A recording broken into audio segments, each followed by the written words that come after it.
दे देंगे, जियो सिम अंबानी को दी तो बीएसएनएल खत्म कर रहे। बीएसएनएल से 78,000 श्रमिकों को वीआरएस लेकर निकलना पड़ा, उनको इतना हैरान कर रहे हैं। एक कलकत्ता डिवीजन में हमारी बीएसएनएल बचाओ समिति है तो 60 श्रमिकों ने आत्महत्या कर दी। हमारे सामने ये आंकड़े नहीं है कि रेल बेचना मतलब क्या है। 12 लाख श्रमिक काम कर रहे हैं। आज सब कुछ ठेका मजदूर चल रहा है। ये सेंचुरी के हमारे श्रमिकों ने 5 साल संघर्ष किया।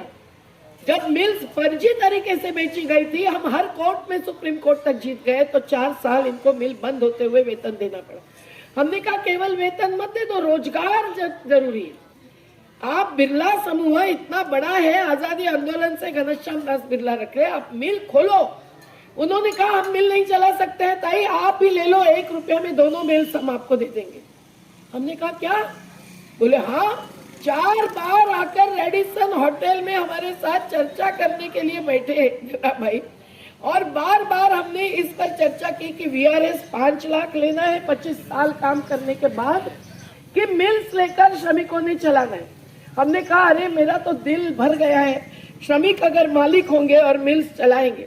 हमारे सभी श्रमिकों ने एकजुटता की और बहुत ही तैयारी की, प्लान बनाया, स्टाफ के लोग भी आधे से अधिक हमारे साथ आए। खैर 4 साल तक उन्होंने 88 करोड़ रुपए बिना काम वेतन दे दिया। जरा 2 मिनट क्योंकि थोड़े समय है ना, ध्यान दें। लेकिन फिर से दूसरी बार फर्जी बिक्री की। अब फिर से हाईकोर्ट में जाना पड़ा क्योंकि कानून के खिलाफ है। फर्जी तरीके से बताया कि मिल्स तो चालू रही 4 साल, जबकि उनके सभी रिपोर्ट्स हमारे हाथ में है, कानून हमारे हाथ में है। पर राज्य सरकार में भी हिम्मत होनी चाहिए, लेबर कमिश्नर में हिम्मत होनी चाहिए। वो पूंजीपतियों का साथ नहीं दे, वो श्रमिकों का साथ दे और सच्चाई के आधार पर निर्णय दे दे। बस आज ये कारखाने की स्थिति तो है ही, पर कारखाने के हमारे निमाड़ के बेटे बेटियां जब वापस आते हैं तो आखिर खेती में आ रहे हैं। आज भी खेती कम से कम 60% अगर हम खेती से जुड़े हुए छोटे व्यापारियों को भी जोड़ दे, इतने लोगों के आजीविका का, रोजगार का साधन है। और अन्न सुरक्षा का आधार तो खेती है। और क्या होगा, मशीन में तो अनाज नहीं बनेगा। पर आयात निर्यात की अर्थव्यवस्था वो एक अलग मुद्दा है, अभी वो मैं सब नहीं देती हूँ, ऐसे बड़े बड़े भाषणों में लेती हूँ। लेकिन आज हम लोगों को ये सोचना चाहिए कि किसानों को न्यूनतम समर्थन मूल्य एमएसपी भी क्यों नहीं मिल रहा है।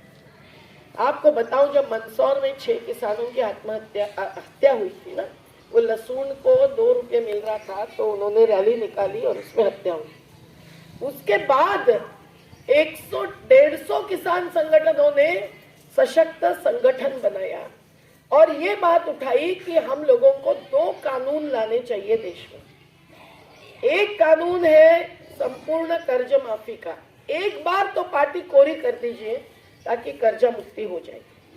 और दूसरी बात, सही उपज का, हर उपज का सही दाम।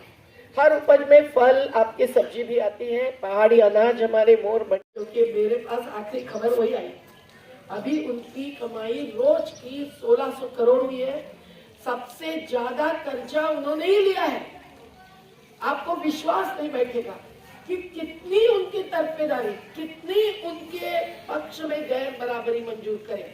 ये एक ही कंपनी नहीं है, पर सबसे ज्यादा संपत्ति उन्होंने ली है। और आज देश में करोड़ों लोग भूखे हैं।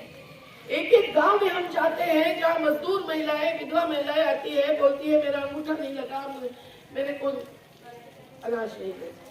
राशन मिल रहा है तो 5 किलो में 8 दिन भी नहीं गुजरते। बेरोजगारी इतनी बढ़ गई है, महंगाई इतनी बढ़ गई है कि हमारे सरकार तेरा खेल, सस्ती दारू, महंगा तेल, हमारी ये भाभी कायम नारा लगाती। साथियों, ये जरूरी है कि प्राकृतिक उपज को सही दाम मिलना चाहिए। अब प्राकृतिक उपज को सही दाम